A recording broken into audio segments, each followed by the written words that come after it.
On se retrouve encore ce matin pour parler de politique, culture, société, sport et économie.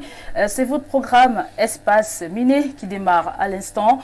Espace Miné, c'est espace où les démineurs déminent l'espace.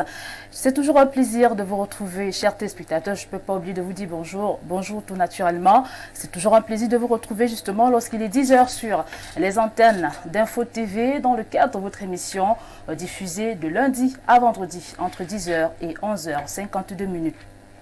Aujourd'hui n'est pas jour férié, vous aurez naturellement droit à la revue de la presse qui, cette fois-ci, vous sera donnée par Muriel Angier. Bernardo Basson, lui, sera là pour la revue de la presse et dans l'instant, pour la dénonciation du jour, voilà, pour la dénonciation du jour. Et maintenant, dans l'instant de l'analyse, vous aurez droit justement, chers téléspectateurs, à la thématique. Et ce matin, nous aborderons la question des accidents de la route. On tentera, le long de ces 1h52 minutes, de vous donner quelques astuces et moyens et des pistes de solutions à l'effet justement d'éviter ces incidents malencontreux. Voilà qui est dit, chers téléspectateurs. Je m'en vais vous introduire le panel de ce matin. Et je commence par le consultant Pierre Biloniemec qui partage le plateau avec nous tous les matins. Bonjour et bienvenue Pierre Biloniemec. Bonjour Bossal, Olivia Bossal comme vous préférez. Bonjour à nos millions de téléspectateurs. Bonjour à votre panel. Je suis heureux d'être parmi vous ce matin.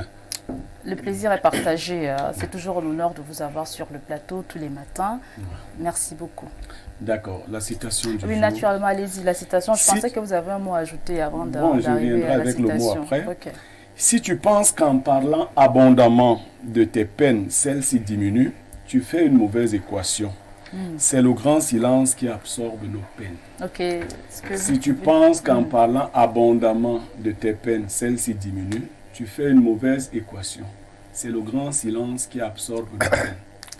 Il y a en français des gens qu'on dit être expansifs. S'il a un problème, il va en parler à tout le monde, en parler abondamment. Et on dit souvent qu'il se libère. Mais en fait, vous vous enchaînez. Vous ne vous libérez pas, vous vous enchaînez. Parce que dans le flot de paroles, vous perdez votre dignité, vous perdez votre contrôle, vous perdez beaucoup de choses. Quand vous traversez des moments difficiles, il faut davantage chercher la force intérieure. Il faut se concentrer sur soi-même. Parler moins. Ok. Ouais, je sais, c'est la bouche qui parle peu. Je crois que même dans la Bible, il est dit qu'il faut parler peu pour éviter de pécher. Merci pour la citation du jour, Pierre Biloniemec. En face de vous, je prends à l'immédiat Bernardo Basson, l'homme de la dénonciation. Bonjour et bienvenue. Bonjour Olivia Bossal, bonjour au panel, bonjour à tous les téléspectateurs qui nous reçoivent ce matin. Bonjour précisément à tous ceux qui nous reçoivent du côté de Japoma à Douala, où j'adresse un bonjour à Isounouk. Votre camarade de longue date. Votre camarade de longue date. Tout à fait, je lui adresse un bonjour particulier. Alors, à ce que M. Nyemeka a dit avant la journée internationale célébrée aujourd'hui, deux choses. La première, déjà, c'est que sur la question du genre, les hommes ne parlent pas beaucoup, ne se plaignent pas beaucoup. Certains vont dire, non, c'est des affaires qu'on veut imposer aux hommes. Non, un homme ne se plaint pas. Une femme peut encore rouspéter, chialer, un homme ne se plaint pas beaucoup. Deuxièmement, bon oui, un homme ne devrait pas se plaindre. Parce que les hommes d'aujourd'hui se plaignent plus que les femmes. On les appelle les garçons princesses ou les garçons majorettes. Ce sont des humains, les omelettes. Non, on n'a pas dit ne devrait pas, on a dit ne se plaint pas beaucoup, ne devrait pas se plaindre beaucoup. On n'a pas dit ne devrait absolument pas. La seconde chose, c'est que une idée, quand on la partage, elle se multiplie. Mais une peine, quand on la partage, elle se multiplie encore plus parce qu'elle nous enchaîne dans un système qui fait en sorte qu'après, les gens pourront utiliser nos peines contre nous pour nous faire chanter ou nous faire plier. Donc, ce qu'il a dit est extrêmement sage. Maintenant, pour ce qui est de la journée internationale qui est célébrée aujourd'hui, on célèbre la journée internationale des tropiques. Des tropiques. Oui, vous savez que officiellement, parce que ça peut ne pas être le cas, les tropiques concernent l'hémisphère sud. C'est-à-dire où on a le soleil toute l'année, biodiversité, multiculturalité, tout ce que vous voulez. Donc c'est l'occasion pour moi de dire aujourd'hui que les parents devraient davantage emmener les enfants à parler la langue maternelle. Pour ceux qui sont proches de leurs enfants aujourd'hui ou tous les jours, vous devez, au jour où on célèbre les tropiques, la multiculturalité, apprendre à vos enfants progressivement à parler la langue maternelle. L'enseignement, il est francophone, on n'est pas français, on n'est pas anglais. On est francophone ou anglophone. Un bonjour en votre langue maternelle, Bernardo Basson. Plusieurs façons. On peut demander un tour et puis t'es réveillé. On peut dire mais il y a plusieurs façons de dire bonjour. Sinon, Jonaya, voilà, je connais quand même ça. Non, mais il faut apprendre un peu plus. C'est tout ce que tu connais. Je connais quand même. Et moi, sur la question de la langue, mes parents n'ont pas été exemplaires. Parce qu'on n'en parlait pratiquement pas. Sauf que, volontairement, je suis allé vers mes cousins qui ont grandi au village et avec eux, j'ai appris. J'ai encore beaucoup de lacunes, c'est vrai, mais je promets quand même que je fais de gros efforts. J'essaie de parler tous les jours aussi, Yamek aussi. Des fois, quand je l'entends, j'écoute aussi beaucoup de chansons en langue bassa pour davantage amplifier ma connaissance. Donc, je suis plus à 0 sur 10. Je peux être à 2 sur 10, je pense. Merci. Mais je continue quand même d'avancer. Merci Bernardo Basson. Juste en face de vous, je vais accueillir notre experte du plateau. Je l'appelle Astrid Madame Babsona. Bonjour et bienvenue. Bonjour, oui. Merci de nous honorer de votre présence ce matin. Vous n'allez pas seulement me dire bonjour à moi, il y a aussi des téléspectateurs qui vous regardent. Ouais, bonjour à tous, chers téléspectateurs, bonjour le plateau et bonjour à tous ceux-là qui me regardent. Voilà, et je rappelle que vous êtes responsable de la SPS CADES Rousseau. Il s'agit de quoi? Code Rousseau, effectivement. Il s'agit de quoi? Ok, SPS Code Rousseau déjà signifie service prestation sécurité. Alors le Code Rousseau ici, on l'a déjà sur le marché, le livre physique. Aujourd'hui, je reviens pour vous présenter le code en ligne. Donc, la version numérique de ce que l'on a déjà sur le marché que vous connaissez tous. Ok, merci beaucoup de nous honorer de votre présence ce matin.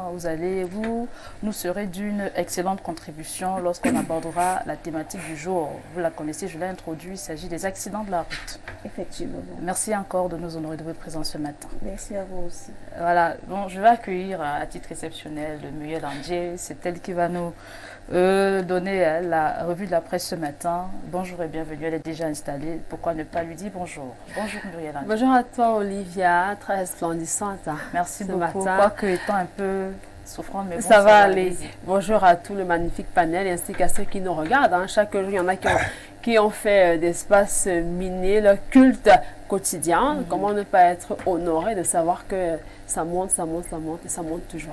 Merci beaucoup. Nous aimons aussi vous avoir sur le plateau. Mais avant de nous donner la revue de la presse, vous me permettez d'abord de prendre mon premier coup de pinceau et de vous revenir? Il n'y a pas de problème. Alors, je prends mon premier coup de pinceau et je vous reviens juste après.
De retour sur le plateau et nous accueillons naturellement Muriel Andier.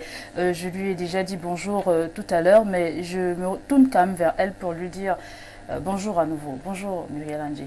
Bonjour à nouveau Olivia Bossal. Alors que disent les journaux ce matin? Quand même vous lancez. Me lancer, lancez-moi. Alors Muriel Andji, que nous disent les journaux ce matin? Très bien, voilà. Lancement fait. Que disent les journaux ce matin? Nous débutons notre revue de presse par le bi-hebdo La Météo qui titre au tribunal Gouchingué et Congécam déboutés. Les journalistes Dieudonné Mvin, Félix Syriac et Bolé Bola et le journal Info Matin ont mardi été reconnus non coupables des faits de diffamation, injure et atteinte à l'honneur dont les accusait le milliardaire et son entreprise devant le tribunal de première instance de Yaoundé, centre administratif. Une information que vous pouvez lire à la page 3 de ce bi-hebdomadaire La Météo. Nous continuons avec le quotidien Info Matin. Nouveau CJPS 2, rigueur, flexibilité et collaboration franche.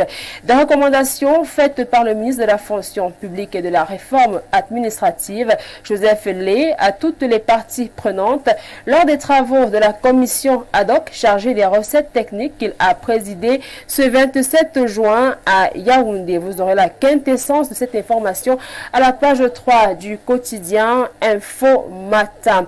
Cameroun Tribune, drogue en milieu jeune, les voies de désintoxication avec 15% des jeunes touchés par la drogue. D'après le comité national de lutte contre le fléau, le Cameroun mène un combat acharné au quotidien, mais les efforts ont du mal à porter des fruits à cause de l'insuffisance d'informations, des mesures de riposte et d'encadrement en place. Un zoom sur quelques solutions curatives, portrait des jeunes qui ont pu s'en sortir, ce sera à lire dans Cameroun Tribune, page 19 à 21. On parle également dans le Cameroun Tribune des bienfaits du numérique. La réflexion ouverte mardi dernier au cours d'une table ronde conjointe organisée par Élections Cameroun et le Centre des Nations Unies pour les droits de l'homme et la démocratie en Afrique centrale a permis de saluer les progrès réalisés par le Cameroun, notamment avec l'enrôlement numérique des électeurs, même si d'autres progrès restent possibles. Vous pourrez le lire à la page 2 du Cameroun Tribune paru ce jour dans les kiosques. Le jour d'Aman Mana parle de la fête du mouton à l'épreuve de la vie chère. On parle ici de la situation difficile financière. Malgré cela, la fête du mouton a bel et bien eu lieu. Vous aurez ce reportage de la page 2 à la page 4 du quotidien. Affaire Martinez-Zogo, deux autres éléments de la DGRE inculpés. Vous pourrez également lire cette information en page 5 du quotidien Le Jour. Mutation. Gabéji, l'ayant droit, 2 milliards francs CFA pour la phase 2 de la construction de la résidence et 120 millions pour l'acquisition du véhicule d'apparat du président du Conseil économique et social, une institution moribonde et décorative. Information donnée par le Mutation en sa page 7 qui revient également sur l'affaire Martinez-Zogo avec de nouvelles mises en détention en page 5. Mutation vous livre ces informations ce jour. Nous continuons avec la nouvelle expression affaire Martinez-Zogo. Deux nouveaux éléments de la DGRE inculpés. Il s'agit de deux agents de la Direction générale de la recherche extérieure. Ils viennent d'être placés en détention provisoire à la prison centrale de Kondengi par le juge d'instruction militaire. On en parle en page 2 de la nouvelle expression. On parle également de l'énergie électrique, les défis du nouveau DG d'Eneo entre la lutte contre le délestage et le paiement des factures des sous-traitants d'Eneo. Le séjour d'Amin Oman Ludier, le nouveau patron d'Energy of Cameroon, ne s'annonce pas paisible. Vous pourrez le lire en page 3 de la nouvelle expression parue ce jour. Quant au messager, il s'intéresse à l'affaire Fekafoot, président de club. Les taux de la traîtrise, il titre au motif de voir clair sur la gestion de l'enveloppe de sponsoring octroyée par MTN. Des soutiens indéfectibles d'hier complotent aujourd'hui pour renverser le patron de l'exécutif fédéral. On en parle en page 11 du Messager, mais également on parle de la présidentielle 2025, l'appel de la MOFO et AFAMBA. La présidente de la section OFR-DPC appelle à la candidature de Biya dans 2 ans. Vous pourrez lire cette information en page 3. Et on continue cette revue de presse avec le quotidien Émergence. Émergence qui parle des promotions des paris sportifs. Samuel Eto'o fautif, la grande interrogation. Certains en appellent à la suspension du président de la FECAFOOT pour violation des textes de la FIFA et du code éthique de la Fédé. Émergence en a fait une actualité en page 3 de sa parution de ce jour. Mais également, on parle du rachat des actifs de Guinness Cameroun par Castel. Le Trésor public encaisse 51 milliards de francs CFA d'impôts. Information disponible en page 5 d'Émergence de ce jour. Enfin, le quotidien nous parle de l'augmentation du prix du gaz naturel. Les ménages ne sont pas touchés, nous dit le quotidien de Jules Brice Ngaba. Contrairement aux élucubrations contenues dans les trames de deuil de certains médias classiques et réseaux sociaux qui ont annoncé l'augmentation du prix du gaz naturel pour les ménages par la société Gaz Cameroun, des sources bien introduites dans ce dossier ont révélé que les divergences issues de cette information peu avérée ont été aplanies par Gaz du Cameroun et le ministère du Commerce. Une information que vous pourrez lire dans ce journal paru ce jour également. Le Pélican, quant à lui, parle de cette augmentation de 20% du prix du gaz naturel. Seules les grandes entreprises sont concernées pour une meilleure clairvoyance. Selon des sources fiables proches du dossier, une délégation de Gaz du Cameroun, conduite par son directeur général, Eric Friend, a rencontré le gouvernement le 21 juin 2023 au sujet de l'augmentation de 20% sur le prix du gaz naturel tel qu'annoncé par l'entreprise. Cette rencontre fait suite à 2 correspondances envoyées le 30 mai et le 14 juin 2023 au distributeur local de gaz naturel par le ministre du Commerce, Luc Magloire Barga à Tangana. De cette réunion, il ressort que l'augmentation du prix du gaz naturel prévue par GDC est tout à fait conforme aux exigences légales applicables et le nouveau prix inférieur à celui initial du gaz de 2012. Une information contenue dans le journal Le Pélican paru ce jour. Et voilà qui clôt la revue de presse de ce jeudi 29 juin 2023. Merci beaucoup à vous, Muriel Andji, pour votre brillante revue de presse ce matin. Je suppose que vous ne nous quittez pas, vous vous prêtez au rituel. Vous allez nous donner les faits majeurs qui seront traités aux 19h et aux 20h ce soir.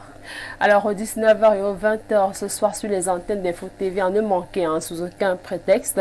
On parlera bien évidemment de ces actualités qui meublent le quotidien des Camerounais avec la période des vacances. Comment est-ce que les Camerounais continuent de prévoir leurs vacances? On a déjà des premiers résultats des examens scolaires disponibles. Comment est-ce que les parents ont perçu cela? Est-ce que les résultats des examens scolaires peuvent varier, peuvent améliorer les vacances de ces enfants-là qui étaient en attente des résultats? Mais également, le journal pourra faire des descentes dans la cité capitale pour s'interroger du quotidien. On parle de plus en plus un peu de la vie chère, des difficultés qu'ont les populations à joindre les deux bouts au quotidien. On va aller vers ces populations-là qui vont nous dire concrètement comment est-ce qu'elles se gèrent au quotidien. On verra du panier de la ménagère jusqu'aux consommations quotidiennes de tout un chacun.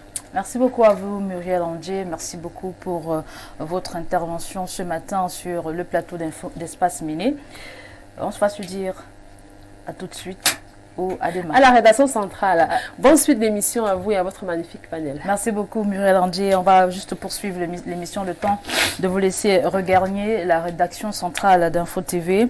Alors avec vous Pierre Biro-Nyemec, je souhaite que nous abordons cette une de la météo ce matin qui titre au tribunal Ngoshingue et Kongelkam déboutés. Votre analyse Pierre Biro-Nyemec. Oui, c'est une actualité qui dure, je crois, déjà 3 jours. Vous savez que le DP de la météo d'Info Matin était traîné au tribunal depuis un certain nombre d'années par le milliardaire qui nous vend du poisson, monsieur de Kongelkam.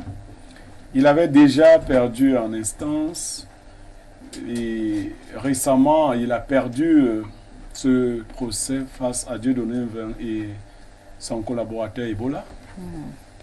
Ils ont été purement et simplement déclarés non coupables pour fait non établi. Vous savez que l'histoire rappelle ici que le PDG et son collaborateur avaient été invités par le président de la CONAC en vue de rendre compte d'un certain nombre de constats qui avaient été faits par la CONAC. Ils ont donc relayé une information qui était déjà dans les rapports de la CONAC.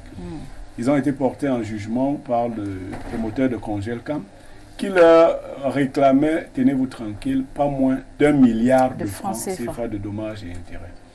C'est une fin heureuse, surtout que le droit a été dit. Il n'est pas souvent évident de gagner un procès face à un milliardaire. Ce n'est pas évident. Dans ce cas-là, on peut savoir que c'est le droit qui est dit. Ce n'est pas à dire que les pauvres aient toujours raison quand ils ont affaire aux milliardaires. Mais je dis, quand un pauvre réussit à gagner un procès face à un milliardaire, il faut dire que les arguments du côté du faible ou du pauvre étaient suffisamment solides. Nous rendons en même temps hommage à la justice camerounaise. Merci beaucoup pour votre intervention, Pierre Biro-Nyemec. Je vais, avec vous, Bernardo Basson, on va prendre cet autre titrail de Cameroun Tribune, le quotidien bilingue national, qui revient en fait sur la drogue, qui parle des drogues en milieu jeune, les voies de la désintoxication, Bernardo Basson. Je crois que ce sont des mesures vraiment à apprécier. C'est une lutte à apprécier, on va le dire comme ça. De façon impondérable, hein. Oui. Mais sur la question déjà, si vous me le permettez, de Ngoshingue contre le PDG de la météo, c'est dire la complexité des métiers de la presse. Hein. Parce que c'est des personnes qui sont tout le temps exposées, tout le temps pourchassées, parce que les informations relayées parfois portent atteinte aux intérêts privés. Et certains, parfois abusivement ou pas, décident d'attaquer les hommes de médias, des fois physiquement, des fois juridiquement, etc. Donc aujourd'hui, quand même, il est clair que c'était une cabale contre le PDG et qui est bien terminée. Et donc, on peut être satisfait, on peut se complaire de l'issue de la procédure et dire quand même qu'il faudrait que les gens ne pensent pas qu'au nom de l'argent, ils sont tout permis. Clairement, il faudrait le dire. Sur la question de la drogue, moi, j'en ai longtemps parlé, j'ai longuement parlé de cela. J'ai côtoyé le milieu secondaire de toutes les façons. J'ai été élève, j'ai été enseignant. Et je peux dire quand même que depuis 10 ans, le fléau est vraiment grandissant au Cameroun. Ça, il faut le dire sans peur. Et j'estime que les pouvoirs publics ne prennent pas suffisamment la mesure de ce qui se passe. Parce que la réalité est qu'à terme, ce sont ces jeunes qui vont gouverner le pays, qui sont censés rester dans le pays quand les plus vieux mourront. Et si on a une proportion d'environ 14-15% de jeunes affectés, et si on exclut parmi les jeunes Camerounais ceux qui sont malades, ceux qui sont déficients, vous voyez que la proportion qui reste est assez mineure par rapport à un pays qui se veut être grand à terme. Donc il faut bien lire la trajectoire et se dire que c'est inquiétant pour notre pays. Maintenant, ce qui est dommage, c'est que on sait exactement comment la drogue entre au Cameroun. On sait par où est-ce qu'elle passe. On sait par quelles frontières est-ce qu'elle passe, notamment les produits qui sont des comprimés et autres. On sait comment ils transitent au Cameroun. Donc pour moi, il y a deux choses à dire. Soit le gouvernement est plus ou moins complice, parce qu'il faudrait abrutir les jeunes de manière à ne pas les rendre intelligents pour qu'ils ne soient pas une force dissuasive ou alors une force rebelle pour éventuellement penser politique plus tard. Soit alors, on s'en fout tout simplement en estimant que ils sont libres de faire ce qu'ils veulent, alors qu'il faudrait plus ou moins encadrer les jeunes. Pour moi, ce sont des slogans, parce qu'on sait exactement comment la drogue entre au Cameroun. Les pouvoirs publics le savent mieux que nous. La police, la gendarmerie, les FMO ont les moyens de déterminer exactement quel est le trajet de ces produits-là. Donc pour moi, je suis pas complètement emballé par la une, mais je serai emballé par les mesures qui seront prises efficacement pour endiguer le phénomène. Merci beaucoup à Bernardo Basson. Alors, Aski de Mandan, vous avez un mot à couler? Ouais, j'ai un mot à couler. Bon, aujourd'hui, je vais revenir sur le sujet des accidents de la route. Nous savons que ces derniers temps, c'est vraiment revenu à l'actualité. Alors, concernant ces accidents de la route, la maison Cour de Rousseau a décidé ou alors s'est engagée à mettre sur pied un élément qui va non seulement permettre de renforcer la sécurité. Vous permettez que je vous relance? Ouais. Je vous souhaite que vous nous dites d'abord, c'est-à-dire un mot sur l'actualité de la drogue en milieu jeune. Et puis, je vous propose quelque chose. Après, on va revenir pour justement parler des accidents de la route. Donc, vous avez certainement vécu ce phénomène, voir les jeunes se doper en milieu scolaire. C'est vraiment un problème criard. Et aujourd'hui, on nous propose des voies de désintoxication. Je crois que vous, en tant que parent certainement, ou tantine, ou grande sœur, vous avez quelque chose à dire à ce propos. Ouais, j'ai quelque chose à dire parce que tout commence à la maison. Moi, je vais m'adresser ici surtout aux parents. Déjà, je vais dire que l'éducation de l'enfant commence à la maison. La base, c'est la maison. Parce que si déjà un parent ne prend pas en charge son enfant, ne le suit pas, il ne pourra pas savoir quand l'enfant dévie.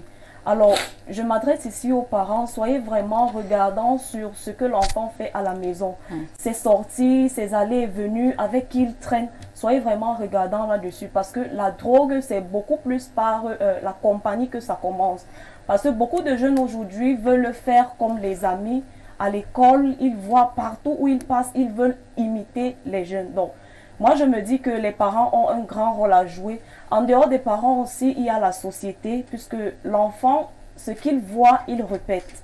Donc, je vais aussi m'adresser à tous ceux-là qui sont parents, à tous ceux-là qui peuvent être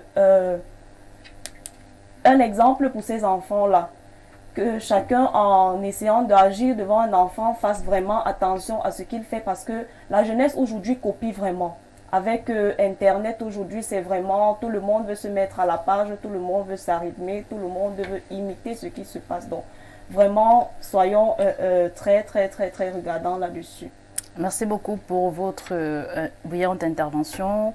Juste en face de vous, je vais faire d'une pierre deux coups. L'accueillir et aussi lui demander de coller un mot sur l'actualité du jour. C'est un autre expert que nous recevons sur le plateau ce matin, chers téléspectateurs. Lui, il s'appelle Adolphe Tezon-Moifo. Bonjour et bienvenue. Bonjour. Bonjour à vos chers téléspectateurs et bonjour au panel.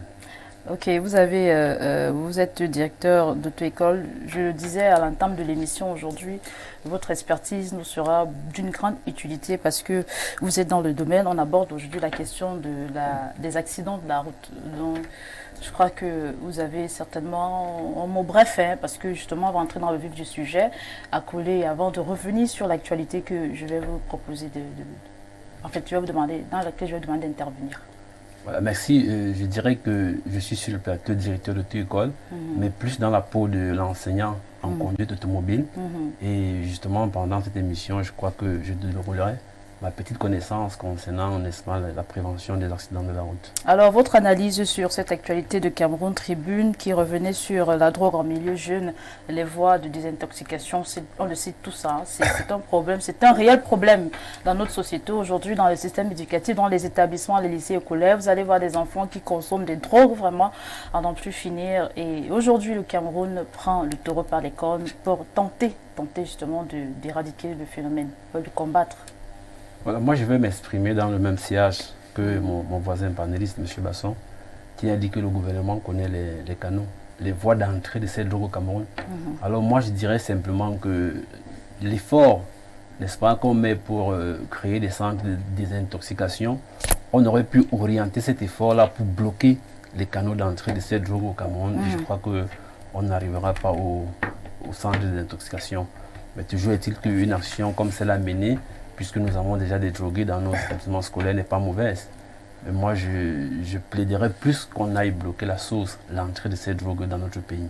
Merci beaucoup pour votre intervention. Olivia, si tu permets, je voudrais ajouter 2 éléments qui concernent les questions de famille, Oui. pour bien sûr le phénomène de drogue.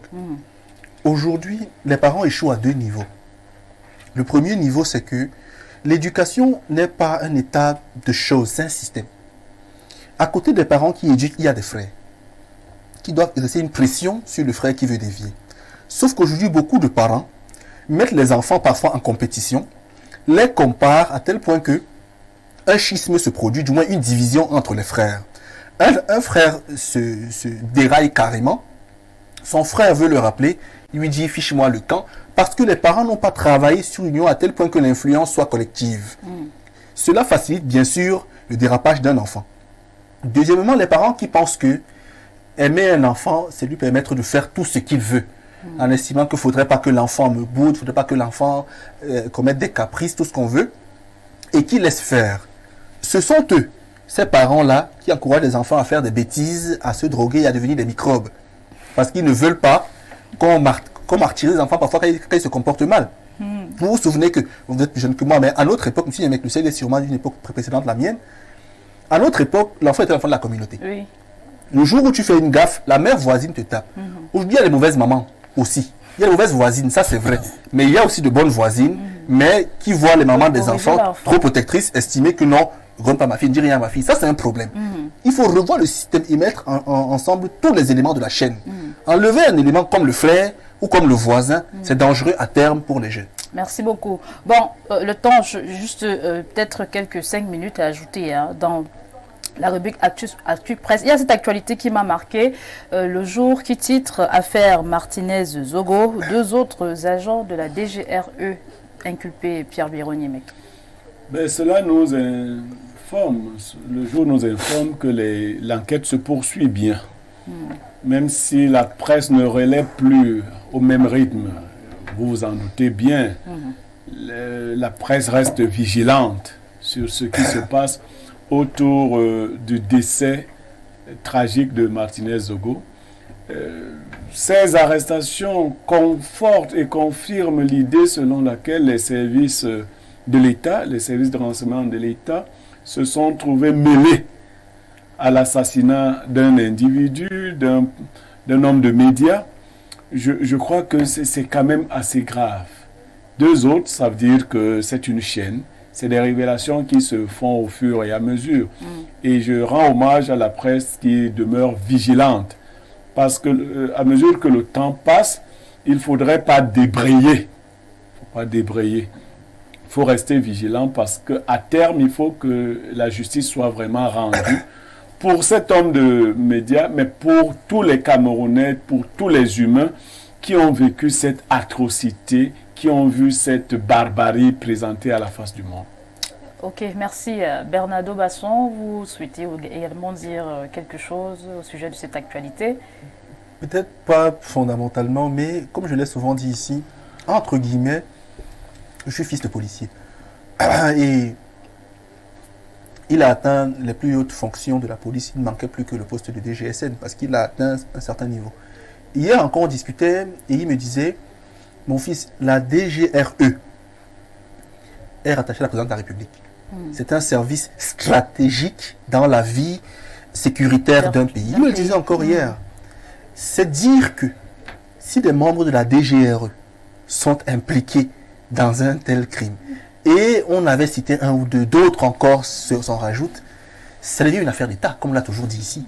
Donc c'est assez grave que dans un pays, un service aussi puissant, aussi stratégique, aussi important, se retrouve mêlé à des saletés comme celle-là. Donc vraiment, on ne sait toujours pas officiellement qui a tué Martinez-Zogo. Il n'y a pas encore eu de décision rendue dans l'affaire. On continue d'attendre. Et cette personne, comme je dis, on la laissera là en liberté, elle va divaguer, mais j'espère que sa conscience va l'emmener là où elle doit aller. Ok, merci. Je vais prendre ces premiers avis des téléspectateurs. Bonjour le panel, très bonne thématique ce matin et félicitations à vous. Vous êtes une boussole pour notre société. Merci à vous. En ce qui concerne Le thème d'aujourd'hui, je suis d'accord avec Bernardo et je dirais même que ce fléau, en fait, c'est pas le thème, c'est juste l'actu presse, effectivement, que ce fléau sert nos dirigeants parce qu'il empêche que le jeune se rende compte de l'énorme fossé qui le sépare des autres et qu'il n'y a pas d'autre alternative que de faire des champs, de même que les salles de jeu de hasard qui se trouvent à tous les 100 mètres. Ça, c'est de la distraction. Bon, je vais prendre mon deuxième coup de pinceau.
Déjà bien installé, l'homme de la revue de la dénonciation, je ne sais pas ce que j'ai avec la revue de presse aujourd'hui, l'homme de la dénonciation Bernardo Basson, il est déjà bien installé, je vous le disais. Alors Bernardo Basson, qu'est-ce que vous dénoncez ce matin? Alors, c'est vrai, la dénonciation que j'avais prévue, je vais la présenter demain parce que je rassemble encore les pièces. Vous savez quelle est ma stratégie. Effectivement. Donc, elle concernera une entreprise qui arnaque beaucoup de paysans. Mais pour aujourd'hui, je dénonce une situation. C'est un jeune homme de 29 ans qui dénonce le comportement de son père par ma voix. Et voilà. Donc, c'est pas moi qui dénonce, un jeune qui dénonce par ma voix. Il a souhaité que les mineurs en parlent ce matin. Il a 29 ans. Il est réellement inactif. Il n'a pas d'emploi, mais on va dire dehors, il se débrouille au quotidien. Et il vit avec son papa dans la maison. Et depuis 1 an, il voit une jeune fille qui vient souvent le voir à la maison. Et un jour, la jeune fille lui dit « J'en ai marre. J'en ai marre parce que chaque jour que je viens ici, ton père, il me fait la cour. Ton père, il veut être avec moi. Et quand j'essaie de lui dire que non, moi, je suis avec toi, il me dit « Dans cette maison, tu n'as rien. Tout ce qui est là lui appartient. Et si je refuse d'être avec lui, que je ne pose plus mes pieds ici. » Le jeune homme a tenté de parler à sa maman, qui forcément s'est révoltée et qui a parlé à son mari, c'est indécent et tout ça. Et le papa, lui, il est resté de marbre, il est resté souriant. Il a dit à la jeune fille, je veux plutôt voir chez moi. Donc le jeune homme estime que c'est un comportement déplacé de la part de son père et qu'il faudrait peut-être qu'on en parle afin qu'il entende quelques conseils sur comment gérer ce genre de situation. Lui qui est allé parler à son père lui a dit que ici tu n'as rien, c'est moi qui te donne tout, tu ne travailles pas et que cette jeune fille, soit elle est avec moi, soit tu ne la vois plus ici, tu iras la voir ailleurs.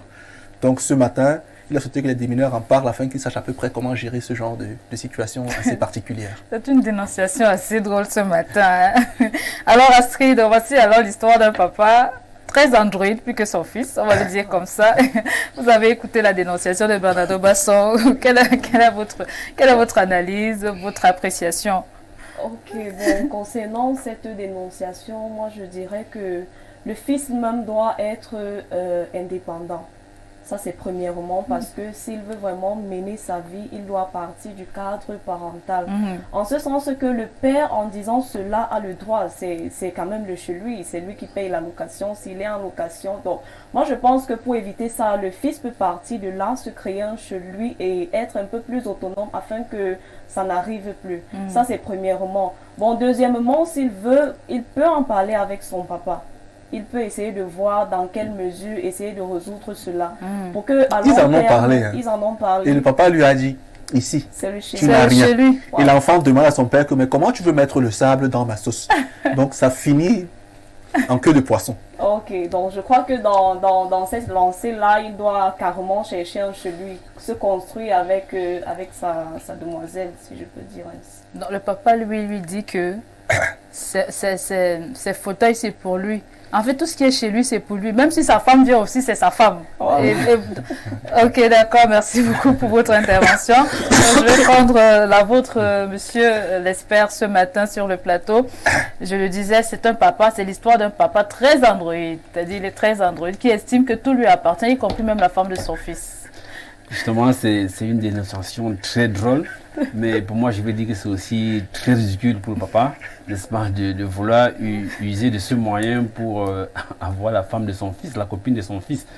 Vraiment, je crois que le papa est assez établi, il peut se faire une petite amie ou quoi que ce soit, même si ce n'est pas très conseillé en société, n'importe où et loin de ceux qui le connaissent. C'est très grave quand il vient, n'est-ce pas, vouloir se taper la copine de son fils. Imaginez papa et fils sur une même femme. C'est assez ridicule. Mais le conseil que je veux donner aussi à ce jeune, c'est que à notre époque, il n'était pas évident de ramener une copine à la maison. Oui, il n'était pas évident. On ne ramenait pas de copines à la maison. On faisait ces choses dehors. On se battait à le faire dehors. Alors, comme a dit Astrid, il serait mieux pour lui de chercher à avoir son indépendance afin de vivre sa vie. Est-ce qu'on ne peut pas voir dans le comportement du papa un moyen de demander à son fils peut-être de se responsabiliser, de quitter le chez lui? Toujours est-il, j'ai toujours eu à le dire à certains cadets qu'à un moment on doit partir de la maison, quelle que soit la manière par laquelle vous partez de la maison, vous allez partir de la maison.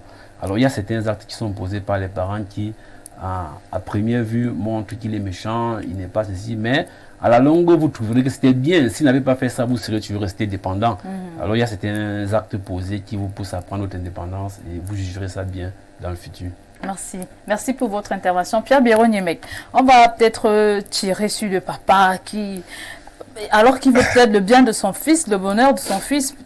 Peut-être que c'est une stratégie pour le père de demander à son fils de quitter son domicile, bref, de prendre une maison, de la louer avec sa femme. En fait, d'y rester avec sa petite amie, je ne sais pas trop. Question de le responsabiliser. Bon, ben, déjà, c'est indécent que sous le même toit, deux hommes couchent des femmes. Il y a un seul qui doit coucher les femmes dans cette maison, c'est le papa. Tout à fait. Le fils n'a pas à venir faire crier des filles dans les chambres du papa, donc... si c'est ce qu'il fait, il fait mal. Ça peut donc être une stratégie du papa pour lui dire qu'il n'y a pas deux coqs ici. Oui. Vraiment. Cocorico, là, le matin, il y a un seul qui dit cocorico ici. Okay. Si tu es déjà grand, tu pars d'ici. Ça peut être une stratégie. Si tel est le cas, c'est une bonne chose. Ça se fait à l'africaine. Maintenant, si c'est juste un papa pédiatre qui n'a pas d'autres patients que les patients de son fils, là c'est un pervers. C'est un pervers parce que c'est pas correct. Mais voilà, on dit qu'il rit quand sa femme lui en parle. Je soupçonne que ce soit une stratégie. Je soupçonne. Mais je dis au cas où le papa s'intéresserait vraiment à la copine de son fils, qui n'a pas le droit de venir passer des nuits ou de venir... Non. Quand les enfants le font même, ils développent des stratégies, ça se fait dans le dos des parents avec une certaine complicité, surtout pour des maisons qui sont, par exemple, suffisamment vastes. Ça peut se faire dans les... Nous, on a réussi à tricher souvent, à faire entrer une copine sans que papa ne voit, ainsi de suite, avec la complicité de maman, des choses comme ça. Mais ça ne peut pas se faire à ciel ouvert. Ça ne devrait pas se faire à ciel ouvert. Ça, il faut lui dire. À 29 ans, s'il se débrouille, qu'il aille se débrouiller ailleurs. La question de sa copine, il ne faut plus que sa copine vienne à la maison. Ça, c'est clair. Elle n'a pas de maison là-bas. Elle n'est pas la belle-fille. Quand elle sera la belle-fille, on verra. Mais avant qu'elle ne soit belle-fille, il faut déjà qu'elle trouve que son gars a pu se faire un espace pour l'accueillir, elle. Mais je reviens sur la question préjudicielle. Si le papa est pervers au point de porter son intérêt libidinal sur la copine de son fils, il faut qu'on le soigne rapidement. Parce que la copine de votre fils, la femme de votre fils, c'est votre fille. Ça peut basculer et ça tombe aussi sur votre propre fille. Vous devez jeter sur les épouses de vos enfants un regard paternel. C'est un papa Android. Oui, non, Sugar Daddy. Non, c'est un mauvais papa Android. Le mien, je lui rends hommage. Je sais que mon épouse, mes épouses peuvent dormir même dans le même lit avec lui, qu'il n'y aurait pas de souci. Voilà, oui, tout. Comment est-ce que vous êtes sûr, Pierre Birogne? Non, quand on est correct, on est correct. Okay. Quand on est correct, on est correct. Ces idées, en fait, relèvent un peu de la sorcellerie, vous savez. Si vous avez peur même de dormir avec votre fille sur le lit, c'est que vous êtes déjà malade, il faut commencer à vous soigner. Si vous avez des envies. Non, en fait, on n'a pas des envies de sexe avec toutes les femmes. Ça, vrai. Vous dormez avec vos soeurs, vous pouvez arriver dans... C'est pas hygiénique, c'est pas... Je veux dire, il faut éviter de la promiscuité quand on peut, mais lors des deuils et autres, vous dormez avec vos soeurs, vous dormez avec vos cousines. Il y a quelques pervers qui font des choses pas sérieuses. Donc, le papa, s'il est sérieux, et dans sa démarche, on peut le comprendre, on peut comprendre la démarche, on peut la comprendre. Mais si, par contre, c'est des envies qui lui viennent, ce sont de mauvaises envies.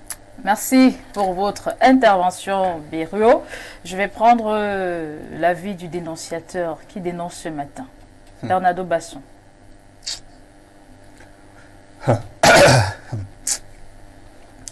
Olivia. C'est compliqué? Non. Rétablissons les choses. Le mec a commencé à le faire, il l'avait fait. Oui. Je suis né à Ikounou. Il n'y avait pas encore le palais, très proche du palais actuel. Quand j'étais plus jeune, un phénomène me frappait à l'esprit. J'avais demandé à ma mère, étant beaucoup plus jeune, je voyais des maisons dans lesquelles un monsieur est là avec son épouse. Sa fille est là avec son compagnon. Son fils est là avec sa compagne. Dans la même maison que ses parents. Les enfants sont là, la mère de la maison parfois prépare. Vous voyez les plats éparpillés partout sur le sol. Là, on met un peu de riz, une cuillère. On prend un milieu du poisson, on découpe en 5, on pose un peu là. Moi, je ne voyais pas ça comme étant quelque chose qui relève de la décence. Mon fils grandit là. Là où je dors, il ne peut même pas imaginer faire venir une fille là. Même imaginer, il peut même pas... C'est-à-dire, s'il essaye, mais non, rien. Non, c'est-à-dire, il me craint d'abord. Il sait qu'il n'a même pas à penser ça. L'enfant, dans la maison de son père, ne dort pas avec une femme. Elle part la nuit là. Elle peut au mieux venir à 16h te voir, rentrer à 18h. Tu es un homme, tu peux avoir envie de voir une femme. Le père te guette un peu, il laisse. Je dis 15h, 18h, elle rentre. La lune ne monte pas en la trouvant là dans ma maison. Non. Il faut d'abord le dire. Donc, ces parents qui font ces pratiques dans leur maison là sont de mauvais parents. Ils éduquent mal leurs enfants. Deuxièmement, le respect n'est pas que la chose des enfants. Le respect est aussi la chose du parent. Tout le monde doit respecter, chacun doit respecter l'autre. Et ce parent est vicieux et irrespectueux. Votre enfant, si vous le respectez, si vous estimez qu'il faudrait qu'il parte, vous le faites asseoir et vous lui dites que, écoute, tu es déjà grand. Va te chercher. Il faut déjà penser à prendre une chambre quelque part, débrouille-toi. Si une opportunité, je vais te la donner. Mais débrouille-toi déjà à penser à aller dehors. Donc, on n'a pas à vouloir faire passer le message à son enfant en venant faire la cour à la compagne de son enfant. Ça, c'est un mauvais parent. Troisième chose, la maman, qui était sûrement complice du fait que la fille venait à la maison voir son enfant. Parce que parfois, les mères pensent que tout laisser, c'est aimer l'enfant. Des fois, dans les maisons dans lesquelles il n'y a pas de papa, les filles font tout et n'importe quoi. Mais chez moi, tu ne peux pas. Tu dois te dresser. Donc, cette maman-là aussi, je lui ai dit que ta maman, elle-même, fait mal les choses parce qu'elle te montre qu'elle t'aime trop, ton père ne t'aime pas, elle te laisse faire des bêtises derrière de ton père, c'est mauvais.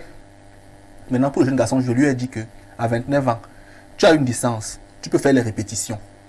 Tu peux vendre en ligne comme certains le font. Tu peux faire X ou Y, plein de choses. Prendre ta chambre quelque part, même si c'est en planche pour un début. Tu ne dois le luxe à personne.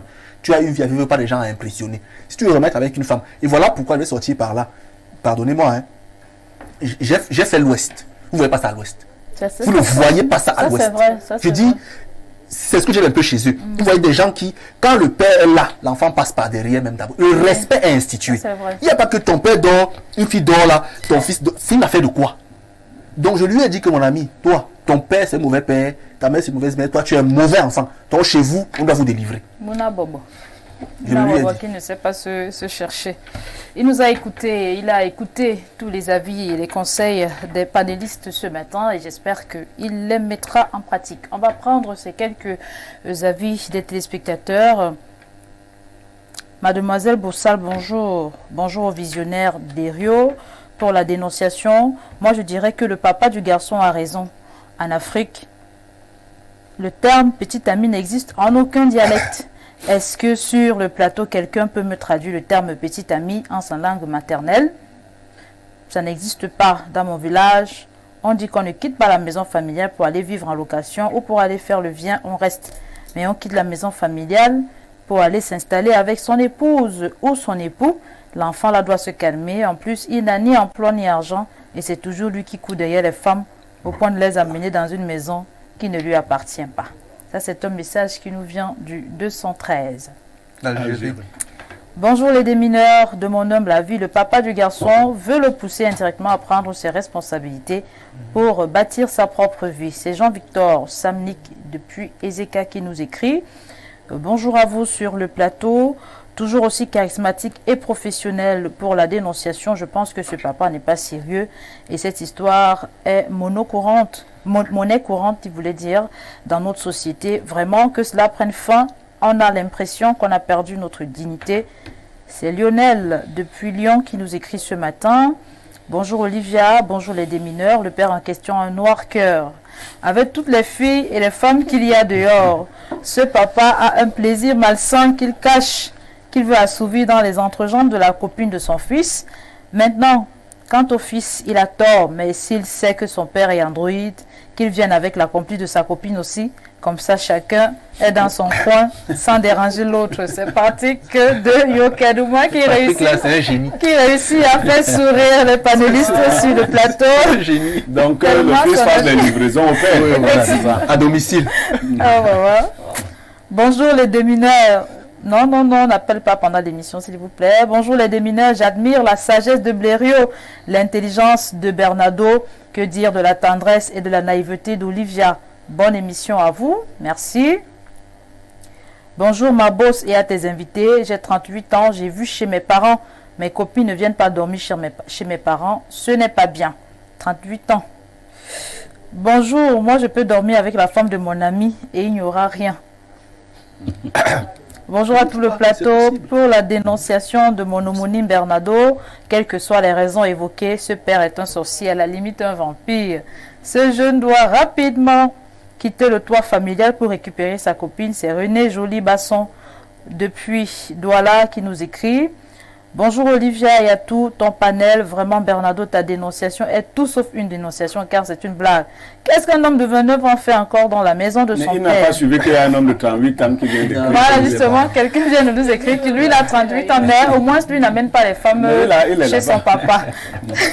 Qu'est-ce qu'un homme de 29 ans fait encore dans la maison de son père? Les filles qui acceptent même souvent de sortir avec des fils qui vivent encore chez leurs parents. Moi, je pense que le père ne sait pas comment faire pour chasser ce dernier de sa maison.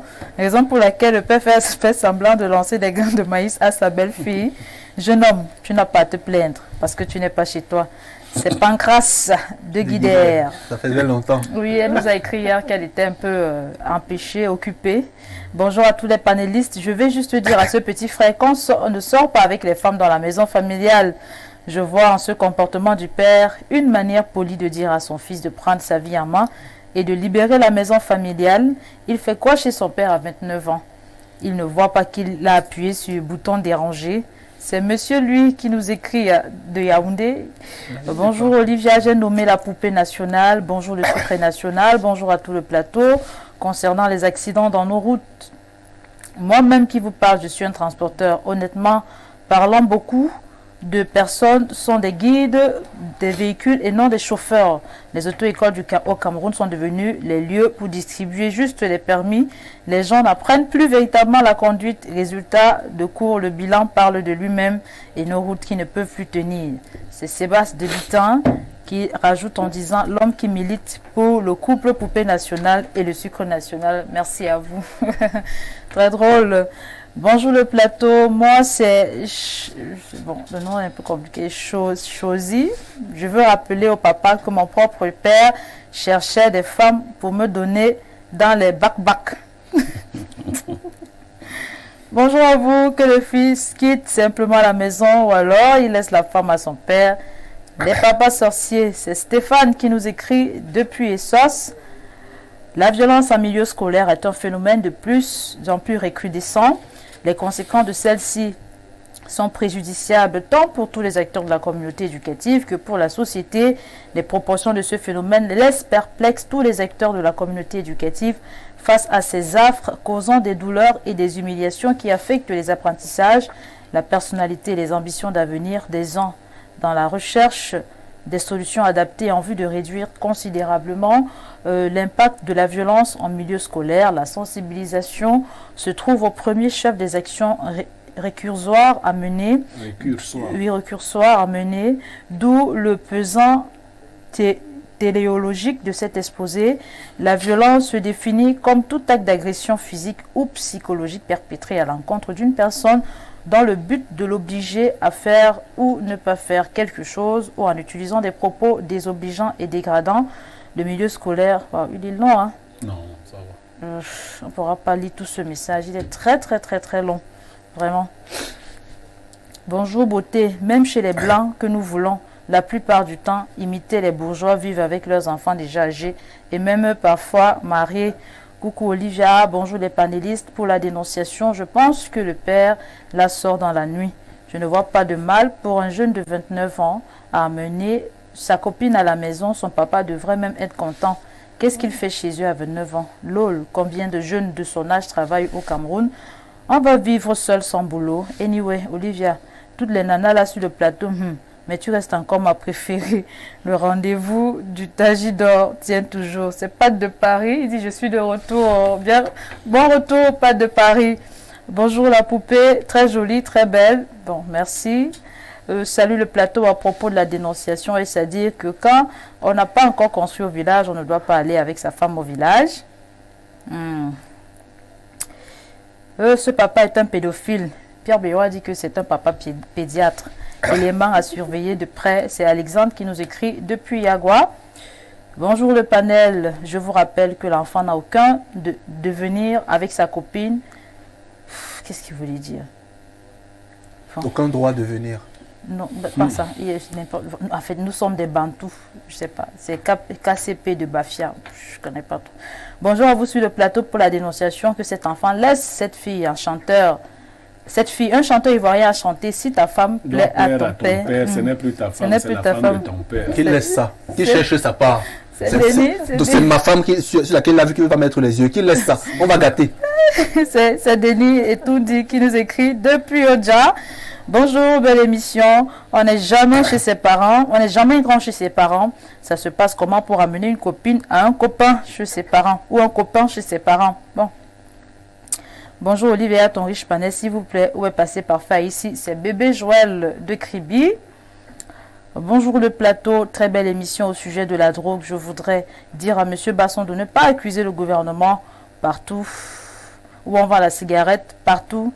Mais tout le monde est libre d'en prendre ou pas alors qu'il a une image. Je suis d'accord au niveau de la famille. C'est Pierre depuis Djoum qui nous écrit. On va prendre ces derniers messages qui nous sont parvenus et puis je vais prendre mon troisième coup de pinceau. Bonjour le plateau. C'est vraiment honteux pour un garçon de 29 ans. C'est pas 20 ans, c'est 29 ans qui vit encore dans la maison familiale. S'il est encore élève ou étudiant, prends ta responsabilité en main. Le papa a bien fait. C'est Nana qui nous écrit depuis Kribi. Je vais prendre mon deuxième coup de pinceau et je vous reviens.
recrudescence des accidents de la route. Justement, en parlant de recrudescence, ces derniers temps, on a remarqué qu'il y a trop d'accidents, autant pour moi, sur nos routes.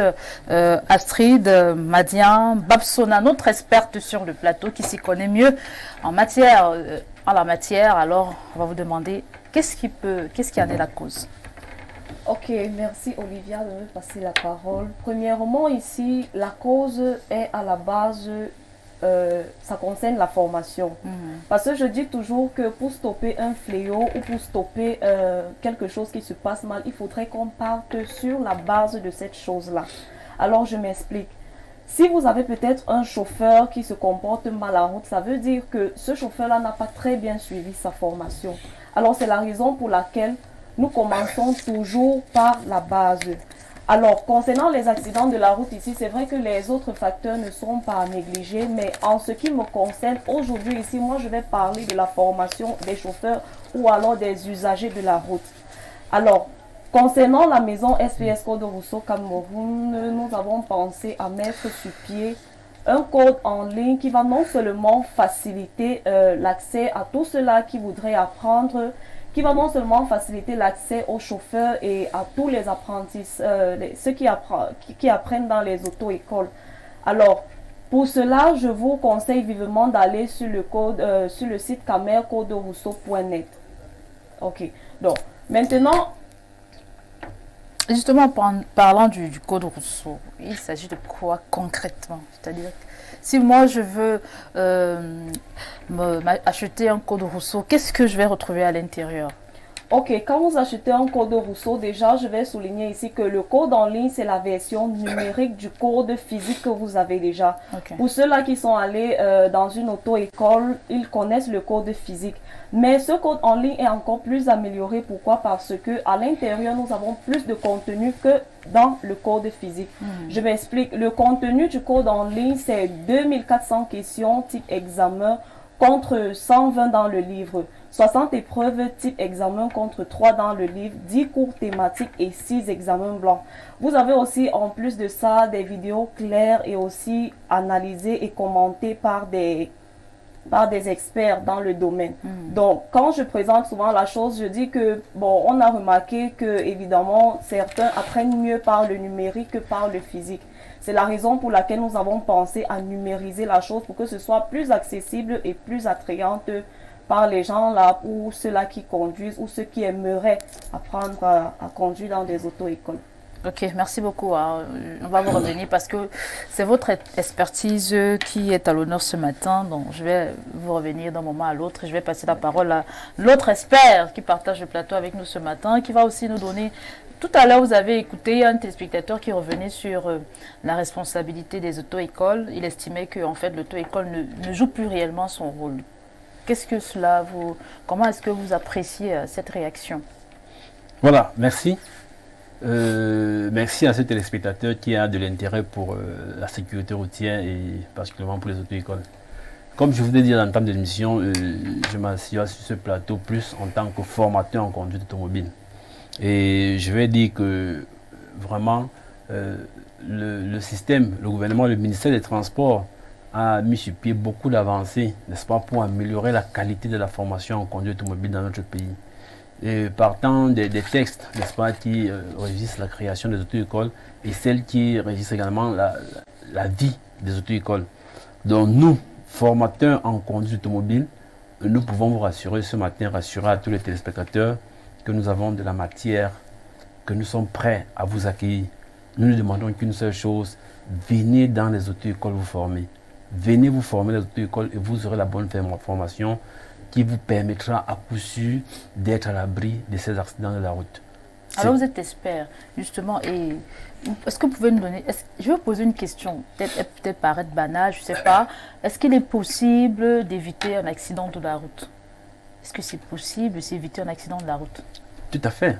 Il est possible d'éviter les accidents de la route. C'est justement la raison de ce qu'on appelle la sécurité routière. C'est l'ensemble des actes qu'on pose, n'est-ce pas, pour éviter les accidents de la route, pour mettre les usagers de la route en sécurité. Alors si ces actes-là sont, n'est-ce pas, posés comme ça se doit, je crois qu'on ne sera en train vraiment de réduire l'insécurité routière sur la route. Et parlant de la sécurité routière, je vais dire que nous avons 3 types de sécurité. Nous avons la sécurité primaire, nous avons la sécurité secondaire et la sécurité tertiaire. Je vais m'attarder plus sur la sécurité primaire qui, n'est-ce pas, vise 3 actes ou bien 3 principaux acteurs. La sécurité primaire, on devrait travailler sur le conducteur, on doit travailler sur le véhicule et on doit travailler sur l'environnement, ça veut dire la route que nous utilisons. Maintenant, moi, concernant l'auto-école, le formateur en conduite, moi, je travaille plus sur le conducteur. Et je vais dire vraiment, si quelqu'un veut éviter les accidents de la route, qu'il prenne le temps de suivre sa formation. Les auto-écoles sont là pour ça, pour donner cette bonne formation, afin que vous évitez les accidents, afin que vous ne mourrez pas sur les routes. La route de départ, c'est pour se divertir. Ce n'est pas un mouroir. Tout le monde aujourd'hui au Cameroun a peur de prendre la route justement parce qu'on n'est pas formé, on n'est pas assez formé, ou alors on a mis derrière la petite formation qu'on a eue dans une auto-école au fur et à mesure qu'on conduit. Je veux aller un peu plus loin quand on dit qu'il s'agit des auto-écoles, de la formation qui n'est pas bonne. Est-ce que vous pouvez comprendre que dans une auto-école, on vient de vous dire d'aller sur les routes faire les excès de vitesse? Est-ce qu'on peut enseigner ça dans une auto-école? Non, nous donnons la bonne formation. Est-ce qu'on peut enseigner, dire à un Camerounais qui est venu pour suivre une formation dans une auto-école que aller conduire en téléphonant? On ne le fait pas. Ça veut dire que nous donnons tout de moins la bonne formation, mais il y a l'application de ce code de la route qui est tout autre chose. Nous-mêmes, en tant que formateurs, vous avez formé quelqu'un et puis peut-être 8 ans, 10 ans après, quand vous le revoyez, vous vous posez la question vraiment à savoir si c'est vous qui l'avez formé, tellement il a été déformé sur la voie publique. C'est pour ça que dans cette sécurité primaire, on devait également introduire concernant le conducteur, l'État devait mettre du pied un système de sensibilisation, n'est-ce pas? Sensibilisation et de contrôle routier qui sont assez stricts. Parce que l'État doit aussi se rassurer que ce que des gens vont apprendre dans les auto-écoles, est-ce qu'ils pratiquent effectivement cela sur nos routes? C'est une question qui revient au niveau de l'État. Et nous avons justement les contrôles tels que les contrôles de prévention routière par la gendarmerie nationale et par les éléments du ministère des Transports. Malheureusement, nous avons un phénomène qui, n'est-ce pas, je vais dire comment, qui met en mal toutes les pratiques que nous voulons si bien faire au Cameroun, la corruption. Vous voyez sur la route, avec les éléments de la prévention routière, il y a le trafic d'influence. Il y a quelqu'un qui prend sa voiture, il décide de partir de Yaoundé à Douala à 160, 180 km/h. Quitte à ce qu'en route, quand un contrôle va l'interpeller, il va intervenir, il va appeler quelqu'un pour intervenir afin qu'il parte. Moi, je pose toujours la question à ces gens qui ont ce genre de raisonnement. Vous avez encore la chance, vous devez être content que c'est peut-être un contrôle de prévention routière qui vous interpelle pour vous demander de réduire votre vitesse. Mais si ça aurait été l'accident, qui allez vous appeler pour intervenir par rapport à votre état ou bien par rapport à votre décès? Donc c'est des petits actes qui empêchent vraiment que des conducteurs s'expriment sur la route en mettant en pratique ce qu'ils ont réellement appris dans les auto-écoles. Mais tout de même, on va aussi inviter les Camerounais. Il y a toujours des moyens. Je ne peux pas les connaître, tous des moyens qu'on ne connaît pas. Certaines personnes, comment ils font pour avoir les permis de conduire. Surtout ceux qui ont eu des permis de conduire il y a de cela beaucoup de temps avant. Parce que quand je vois les permis qui étaient suspendus par le ministère des Transports à cause des accidents de la route, c'est des permis qui ne sont pas récents. C'est des conducteurs, des vieux conducteurs qui n'ont pas, ma foi, moi je peux le dire comme ça, suivi une bonne formation. Alors que depuis un bon bout de temps, le ministère des Transports est en train de mettre vraiment des pratiques, des lois et tout ça qui permettent d'avoir une très bonne formation en conduite automobile au Cameroun. Justement, parlant des formations, c'est ici qu'il y a des auto-écoles où vous pouvez payer et puis vous ne suivez pas les cours, puis vous monnayez, on vous donne un permis de conduire. Je crois que c'est cela en fait qui est souligné. Voilà, je veux inviter les Camerounais au moment de faire le choix d'une auto-école pour leur formation en conduite, d'aller vers des auto-écoles fiables, des auto-écoles qui sont autorisées par le ministère des Transports. Il y a beaucoup de clandestins dans ce secteur d'activité. Il y a beaucoup de charlatans. Alors, quand vous arrivez dans une auto-école, prenez la peine de demander l'autorisation, n'est-ce pas?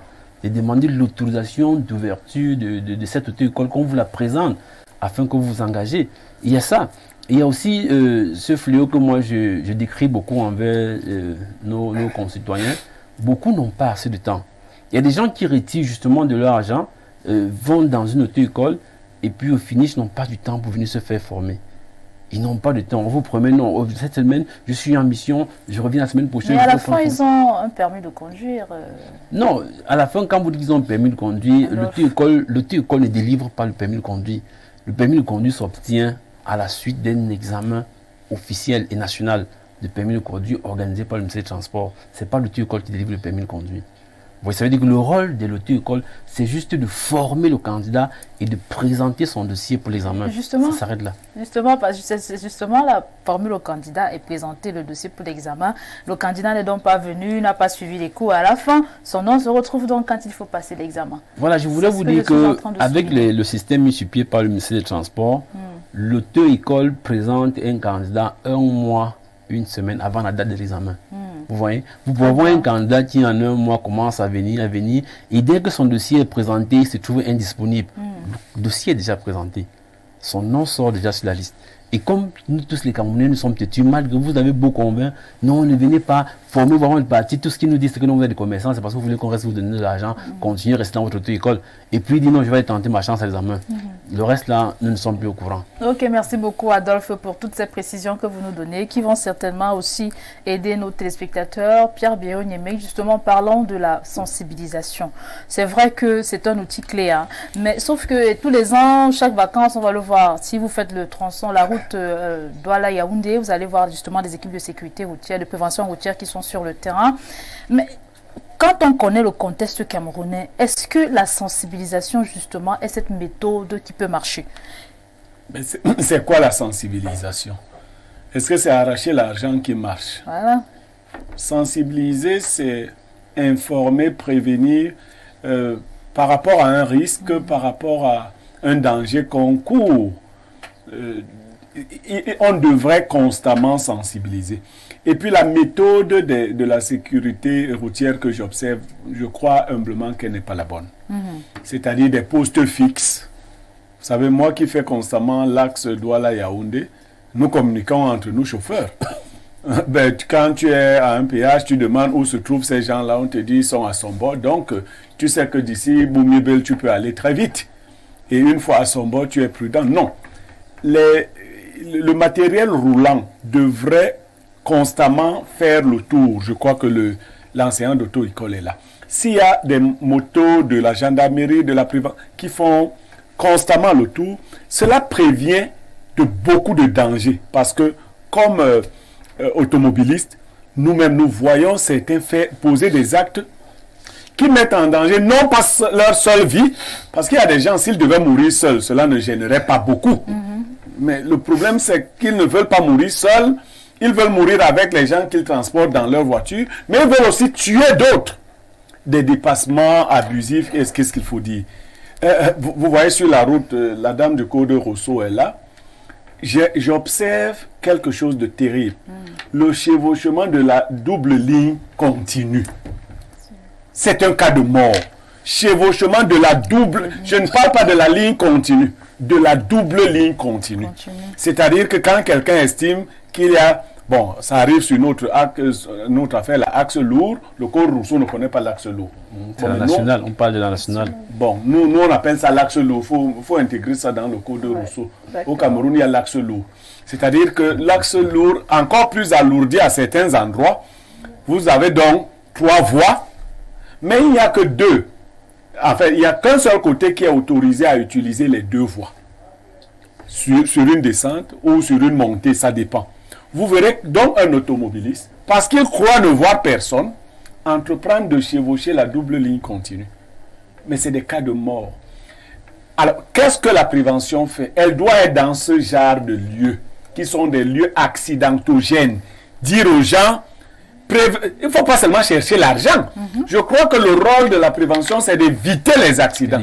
Si vous allez vous positionner à Maniaï pour attendre qu'on attrape les gens, 15 000, 25 000, non, c'est pas ça la prévention. Excusez-moi, c'est pas ça la prévention. Faites des tours, vous connaissez les points stratégiques, névralgiques de la route. Déjà que votre route est mauvaise, mais positionnez des gens là pour calmer les ardeurs des chauffeurs. À côté de l'excès de vitesse dont on parlait les précédents, mais il y a aussi la conduite en état d'ébriété. Ben, je ne vois pas nos gens de la prévention. Je les vois plus souvent avec les alcotex. Bon, ils sont même souvent assis là où il y a des bars. Donc, dans les 25 000 là, eux-mêmes sont sous. Ils jouent au jambo. Non, ils sont sérieux. Nos axes ne sont pas très bien faits. Nos voitures, vous allez à ce qu'on appelle aujourd'hui le contrôle qu'on fait sur les véhicules là. La visite technique. Là aussi, on monnaie, on fait notre corruption.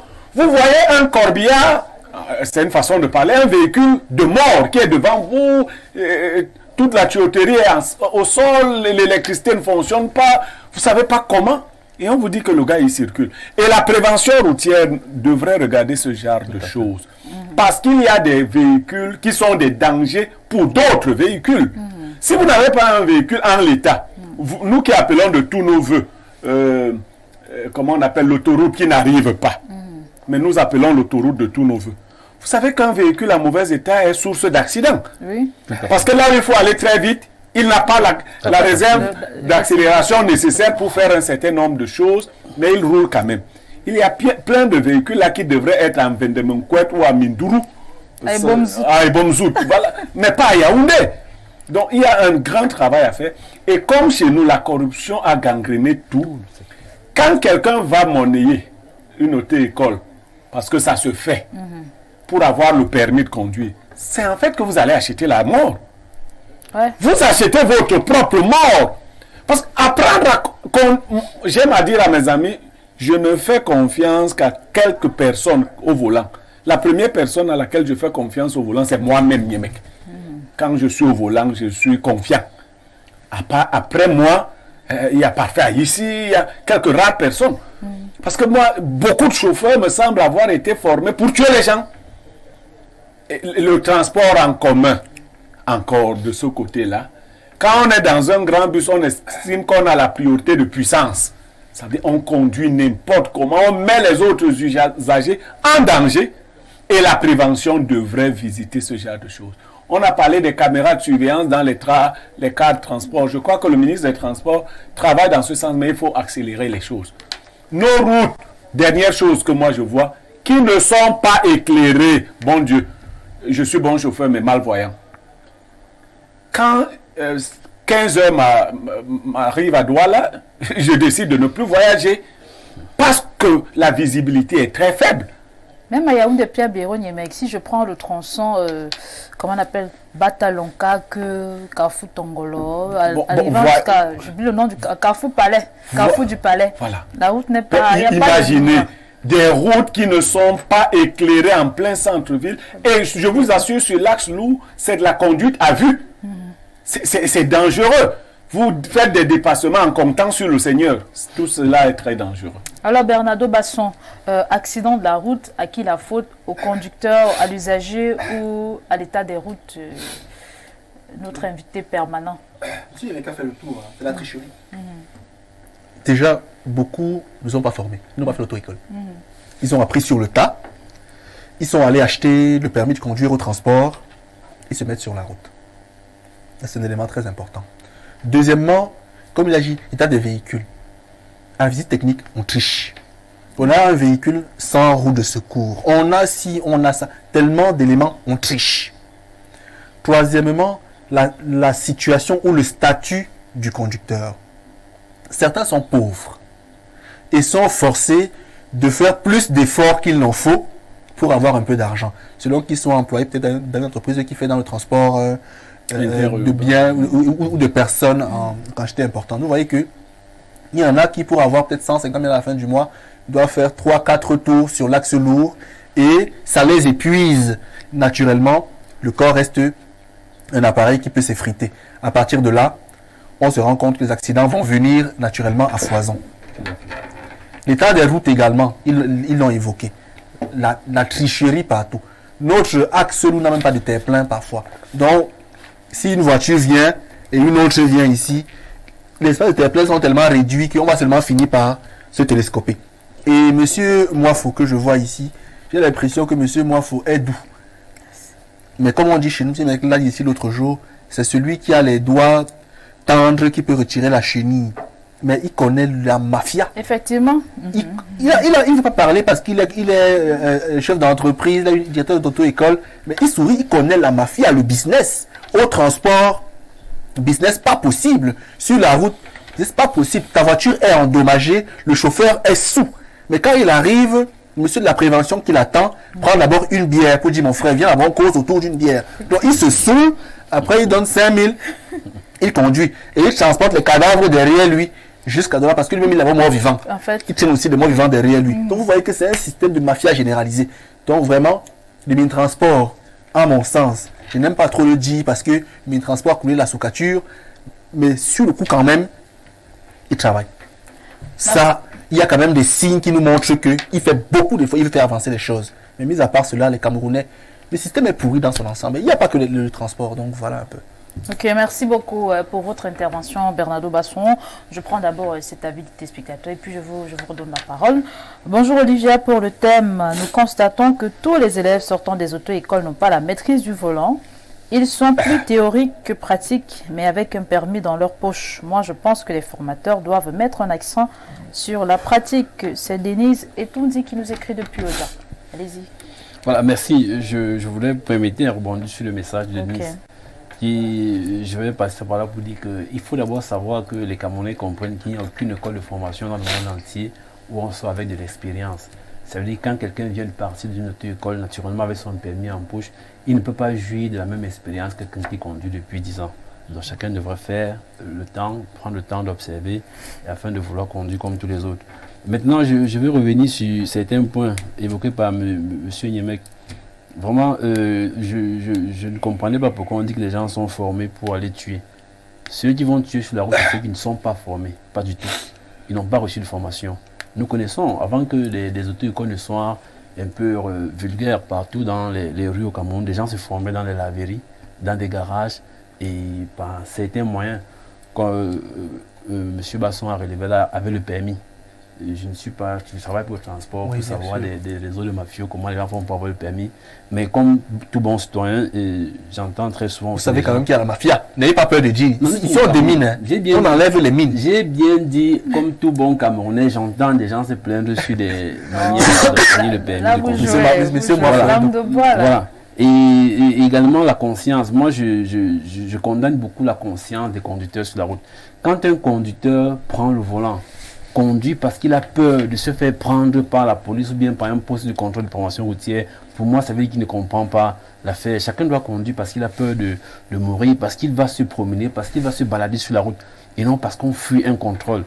Justement, pour moi, c'est un manque de conscience. Ça veut dire que c'est peut-être quelqu'un qui a été formé. Quand vous voyez quelqu'un qui décide de respecter la limitation de vitesse, qui sait qu'on doit respecter la limitation de vitesse, mais seulement là où il y a l'agent de prévention routière, ça veut dire qu'il a au moins été formé. Maintenant, sa mentalité le déforme, a dit, ah, je peux rouler ici, je peux faire un dépassement sur une ligne continue, ainsi de suite, sans savoir que l'agent de prévention routière n'est là que pour sauver sa vie. Moi, je dis toujours, il vaut mieux être pris par un agent de prévention routière que de faire face à un accident. Moi, je le dis toujours. Alors, quand un Camerounais, un conducteur qui a été formé de manière régulière dans une auto-école, il sait qu'il va conduire parce qu'il a des règles à respecter. Qu'il y ait ou pas un agent de prévention routière, il a des règles à respecter. Il doit respecter ces règles tout seul. C'est une discipline personnelle. Maintenant, quand on parle, M. Niek a également parlé de la malvoyance. Mais ça, c'est des termes. Pour avoir le permis de conduire, on contrôle votre vue. Si quelqu'un est malvoyant, il ne doit pas prendre le permis de conduire. Tout ça, ce sont des disciplines personnelles. On ne doit pas dire non. Peut-être le consultant n'avait pas encore mal aux yeux quand il avait justement, le permis de conduire. Au fur et à mesure que vous devenez malade, vous aussi, vous devez vous discipliner par rapport à votre conduite. Vous voyez, le permis de conduire aujourd'hui au Cameroun a une validité de 10 ans. Vous pouvez avoir un permis de conduire et 2 ans après, vous avez une invalidité. Est-ce que c'est parce que vous avez ce petit papier dans la poche que vous avez le permis de conduire, sachant que vous avez une invalidité? Qu'on soit d'abord soi-même responsable de ce qu'on fait. Et ça veut dire que vous qui voyez bien, vous voyez dans le noir, quoi. Non, les véhicules... Vous voyez que je vous vois là. Non, monsieur Niemek, les véhicules automobiles ont été conçus de telle manière que quand il n'y a pas d'éclairage, chaque véhicule a un feu qui lui permet de voir et de conduire. On ne compte pas sur l'éclairage pour vous conduire. Chaque véhicule était conçu. Ah, donc l'éclairage public n'aide pas les conducteurs. Je n'ai pas dit ça, monsieur Niemek. Je n'ai pas dit. Je dis chaque véhicule a été conçu de telle manière que même dans un endroit où il n'y a pas d'éclairage, il peut voir et conduire. Les feux de route qui sont sur les véhicules permettent de voir la route à 100 mètres au moins devant. Pour un véhicule qui est encore en bon état, il permet de voir la route à 100 mètres au moins. Il y en a qui vont à 150 mètres, 200 mètres. Ça vous permet de conduire sans éclairage public. Mais je ne veux pas dédouaner, n'est-ce pas, la voirie ou alors le ministère des Travaux publics qui doit justement aménager ces routes. De toutes les façons, nous avons besoin de très bonnes routes, des routes autant compétitives que des voitures compétitives que nous avons, des routes autant compétitives que l'augmentation de la démographie que nous avons au Cameroun. Donc je ne les dédouane pas, mais toujours est-il que nous, en conduite, nous disons c'est le conducteur qui adapte sa conduite en fonction de l'environnement où il se trouve. Ça veut dire quel que soit l'état de la route, parce que beaucoup de gens ont tendance à tirer sur la route. Quel que soit l'état de la route, si vous avez été bien formé, vous êtes tenu d'adapter votre conduite et votre vitesse en fonction de cet état que vous trouvez. Monsieur Moafou, ça c'est la théorie. Hein. Non. Vous ne connaissez pas Ngamé. Vous ne connaissez pas Ngamé, monsieur Moafou. Je vous dis que là-bas, les bourbiers ont 1 mètre de hauteur. Même si les bourbiers ont 10 mètres de hauteur, quand vous voyez que votre voiture est en train de... Il y a les bagages. La voiture, vous voyez dans ce bourbier, vous avez une condition, il dit que ma voiture, c'est une variance de bourbier, moi je ne m'engage pas.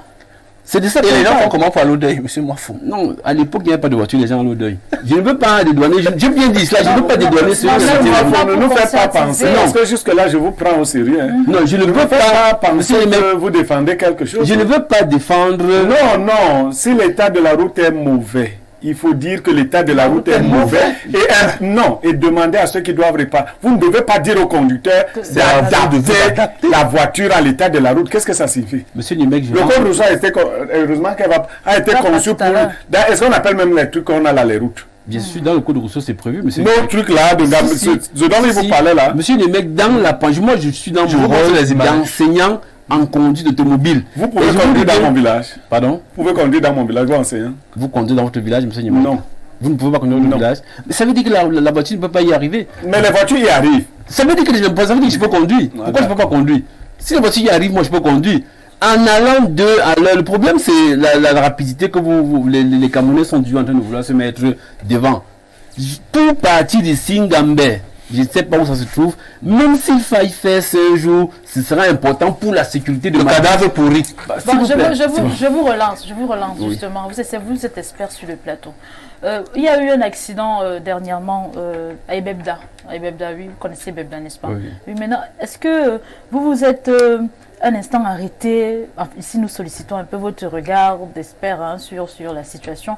Est-ce que vous pouvez, un temps soit peu, nous donner une idée de ce qui aurait pu causer cet accident? Je veux savoir, c'est quel accident exactement qu'il y a eu à Ebebda? Parce qu'il y a eu beaucoup d'accidents. Non, c'est quoi? C'était vendredi dernier. Samedi. Oui, samedi dernier, effectivement. Oui, moi, ayant regardé cet accident, c'était à EFOC. Oui, à EFOC, effectivement. Oui, ayant regardé cet accident, je crois que la cause que moi...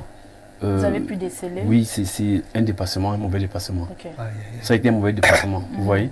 Et c'est justement ce que je veux dire, c'est parce que les gens sont pressés. Vous ne pouvez pas, monsieur Niemek l'a dit au départ, quelqu'un qui se permet de franchir une ligne continue, une double ligne continue, ça c'est embrasser la mort. Parce que moi, quand je forme, je dis à mes apprenants, la ligne continue que vous voyez au milieu de la route là, c'est en principe un mur. C'est un mur, c'est parce qu'on a manqué des moyens pour bâtir un mur. C'est pareil que vous n'ayez aucun contact avec ceux qui sont de l'autre côté. Donc quand vous voyez ça, ne franchissez pas. Et celui qui va se permettre de vouloir franchir cette ligne continue va cogner le mur. Okay. Et c'est ça l'accident. Je vais vous passer la parole, Astrid. Justement, je veux juste que vous nous rappelez pourquoi est-ce que le code Rousseau, pas à moi seulement, mais aussi aux téléspectateurs qui nous regardent, parce que nous sommes aussi là pour éduquer et sensibiliser. Donc vous allez nous rappeler en quelques mots pourquoi est-ce que le code Rousseau a été conçu. Ok, comme rappel, comme je le disais tantôt, le code Rousseau déjà a été conçu pour édifier et aussi pour participer à la lutte contre l'insécurité routière. Vous savez, c'est le sujet d'actualité, je crois, le plus abordé ces derniers temps avec les accidents que nous observons sur la route. Donc, c'est la raison pour laquelle le code Rousseau a pensé à améliorer les conditions d'apprentissage de ceux-là, des élèves qui apprennent ou de ceux-là qui conduisent. Et comme je dis souvent tantôt, vraiment, moi je Je conseille souvent aux gens qu'il il vaut mieux arriver en retard quelque part que d'arriver dans un cercueil. Parce que quand vous sortez sur la route, il en va quand même de votre vie. Alors faites très attention parce que quand vous conduisez, vous vous mettez vous-même d'abord en danger. Ça, c'est la première des choses qu'il faut penser lorsque vous sortez sur la route. Alors, j'appelle vraiment à la conscience.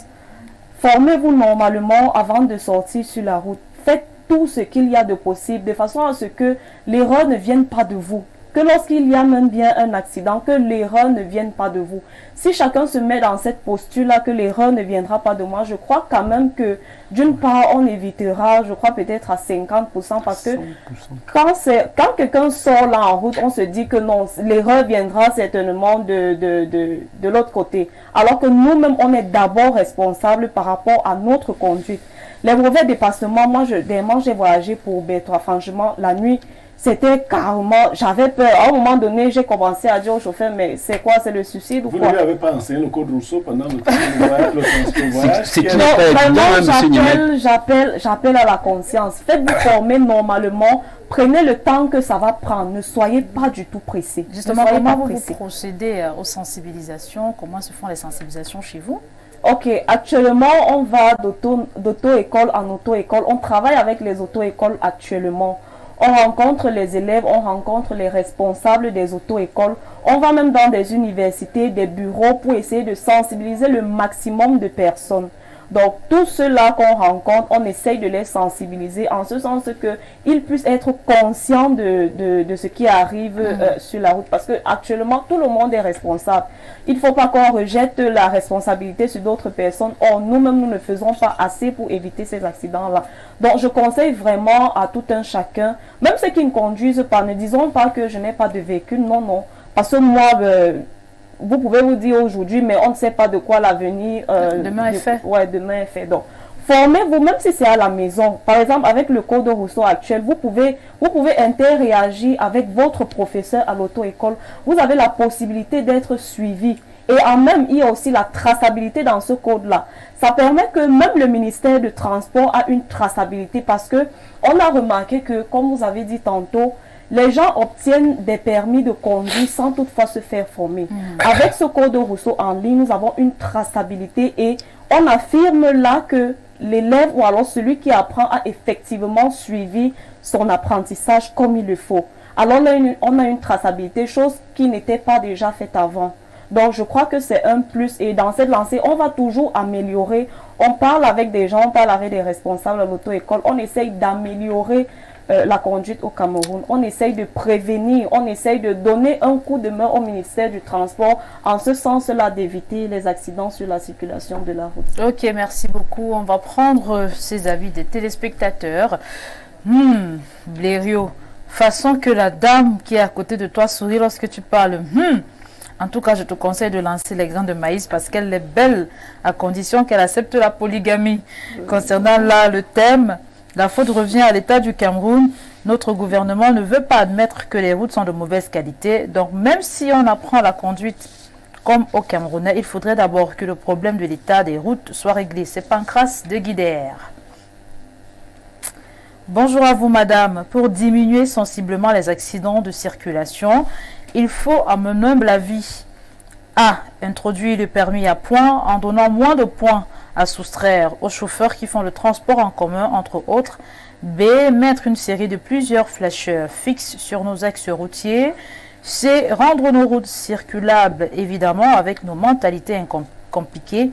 Incivisme et corruption, c'est vraiment difficile. C'est vrai qu'il y a beaucoup à dire sur le sujet. Pas de temps, c'est Jules, ancien délégué régional des transports. Bonjour, félicitations aux experts de l'auto-école sur le plateau. Ne vous laissez pas intimider par les deux consultants, Niemek et Basson, qui mélangent tout. Merci. Le message n'a pas été signé. Bonjour Olivia et bonjour à ton panel.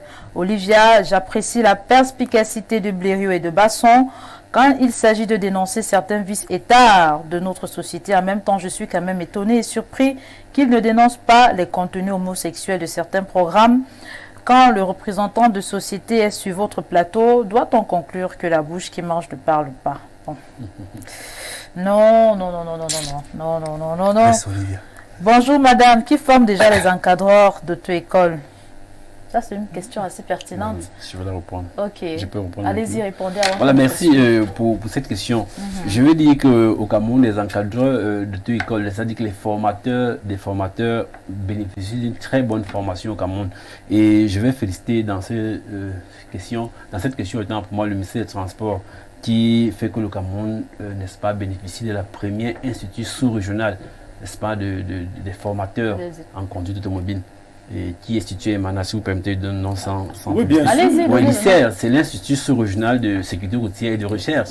Et je veux inviter, n'est-ce pas, ceux qui demandent comment on forme ces encadreurs, que les examens pour ces formateurs, des formateurs, aura lieu la semaine prochaine à l'ICER qui est situé à Emana. Il peut venir voir le sérieux, tout le sérieux que l'État met dans la formation, n'est-ce pas, des moniteurs de toute école et des experts, puisque avec l'arrivée de cet institut, nous aurons également des experts que cet institut va mettre sur le terrain, des experts de permis de conduire, des délégués, n'est-ce pas, au permis de conduire. Ok, merci beaucoup. Monsieur Moifo, oui, les feux de route, justement, parlons-en.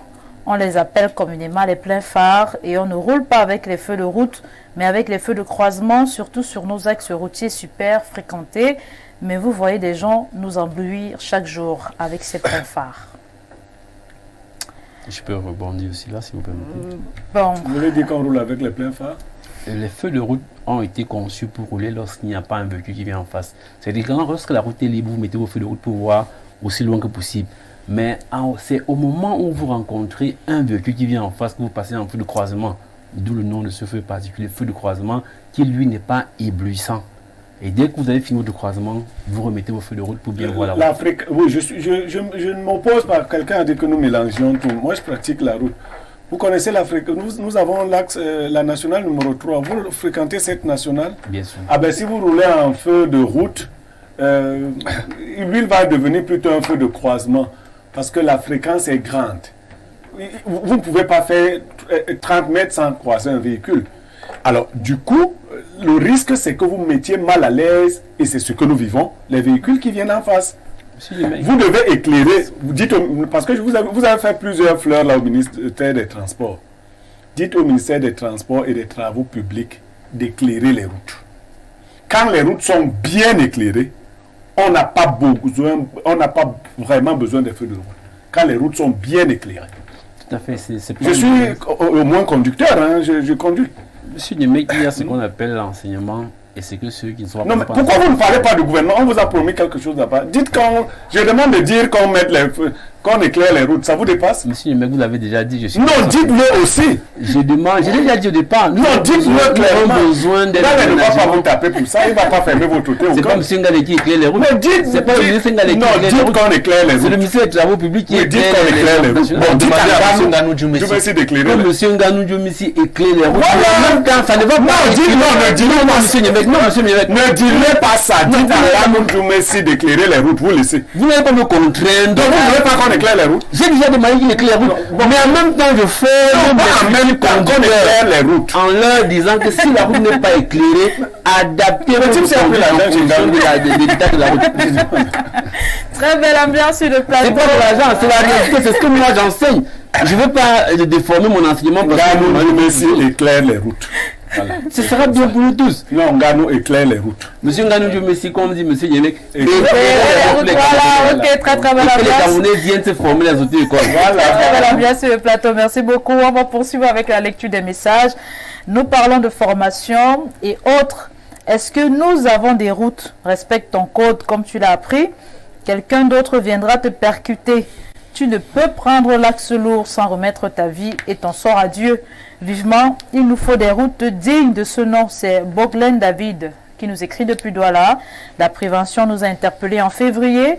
En partance pour Berthois, l'officier nous a dit de lui donner 8 000 francs au lieu de 15 000 francs s'il nous amène chez ses patrons. Sinon, il nous amène chez ses patrons. Les hommes en tenue cherchent plus leur argent de tontine que la sécurité routière. Ne nous l'aurons pas. On se connaît. Bonjour Olivia, belle thématique ce matin. C'est bien beau de parler des formations dans les auto-écoles, mais beaucoup d'auto-écoles aujourd'hui bâclent les formations. Beaucoup de produits des auto-écoles aujourd'hui ne maîtrisent pas les véhicules et font du n'importe quoi sur les routes. C'est Lewis de Garoua-Boulaye qui rajoute Et aussi, sauf erreur de ma part, il n'y a pas d'auto-école de poids lourds au Cameroun.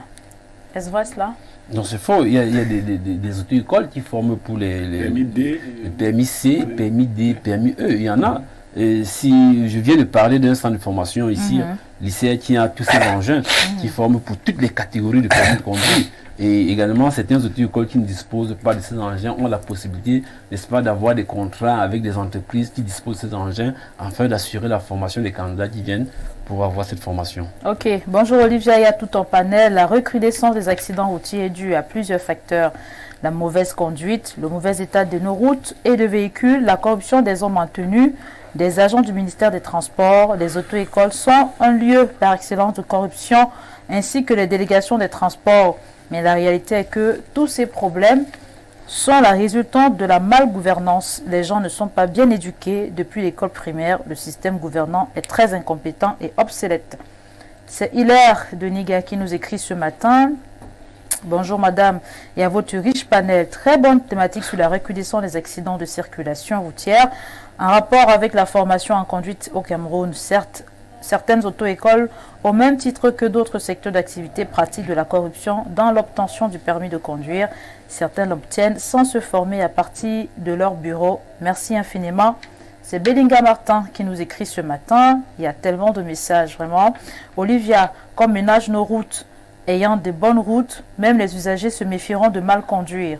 De plus, quoi qu'on dise, une bonne route peut combler les vides de la mauvaise conduite et pas vice-versa. Ici en Europe, on a des bandes en bordure sur les routes qui font trembler la voiture lorsqu'on les touche, ce qui fait comprendre qu'on n'est pas sur la bonne trajectoire routière. Donc que l'État nous offre des routes. C'est Pat de Paris qui nous écrit également ce matin. Alors, Astrid, Madame Babsona, nous attendons votre mot de fin. Ok, mon mot de fin ici, je vais encore appeler à la conscience. Je vais insister sur la conscience parce que c'est dans la constitution de la route, c'est l'être humain le plus intelligent. On ne va pas dire aux voitures, c'est vrai que la voiture c'est un programme, mais quand ça lâche, il fait ce qu'il veut. Donc, je vais appeler ici à la conscience des conducteurs. Vraiment, faites tout et pour tout pour bien vous former. Faites-vous former normalement avant de vous mettre sur la route. Prenez le temps que ça va prendre, mais faites-vous former normalement.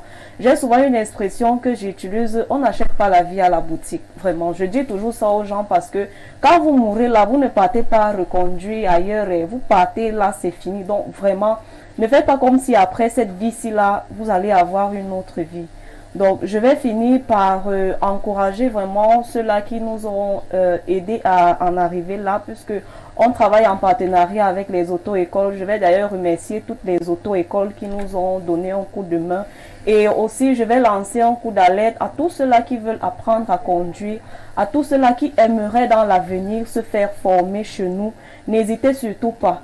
Vous pouvez aller sur le site camercodorousseau.net pour vous inscrire ou alors contacter tout simplement le 697 34 94 57. Je vous répondrai et je vous dirai comment faire pour vous faire former en ligne.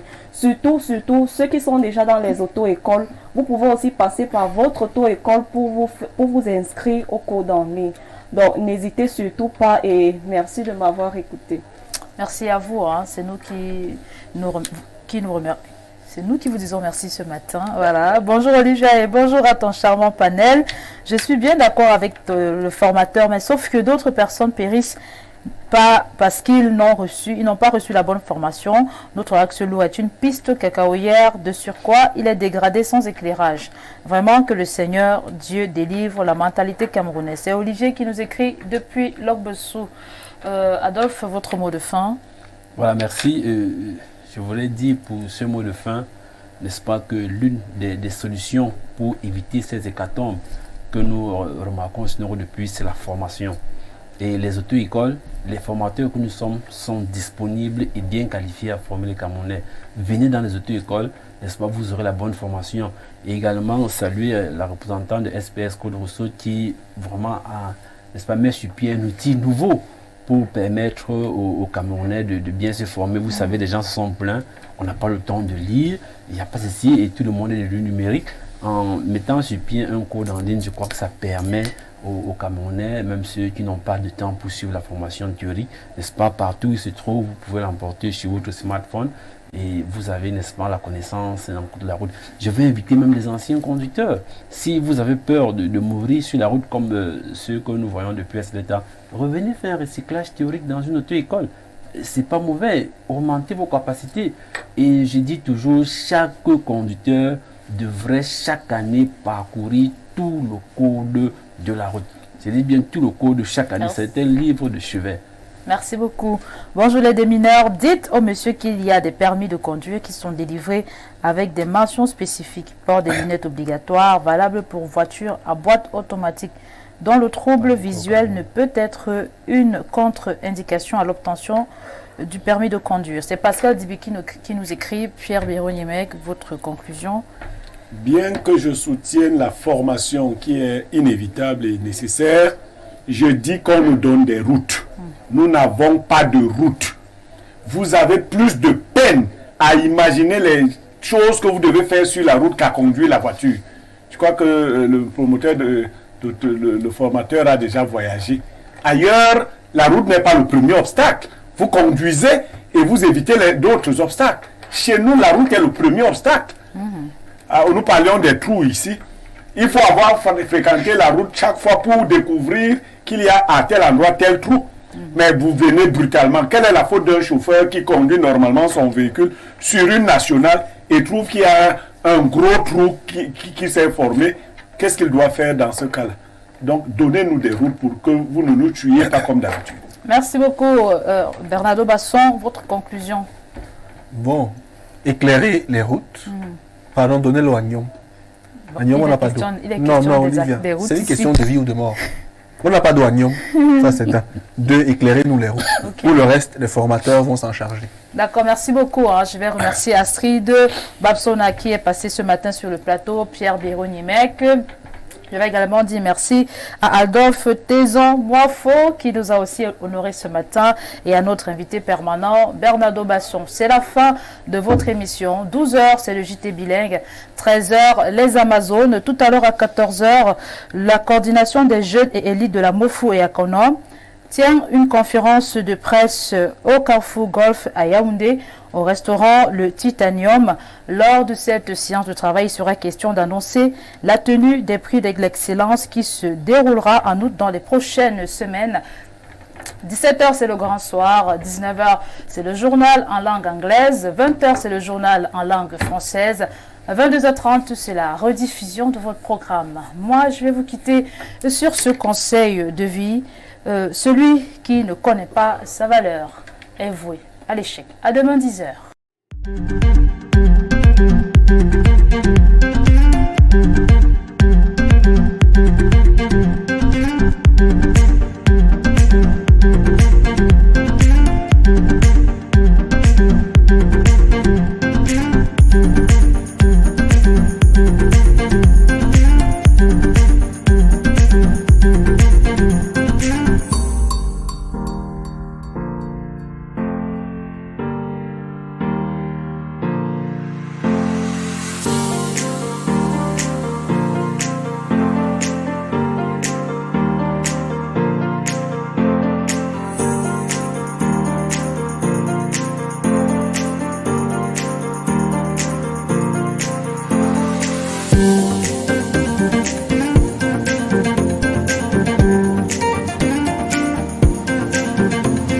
Thank you.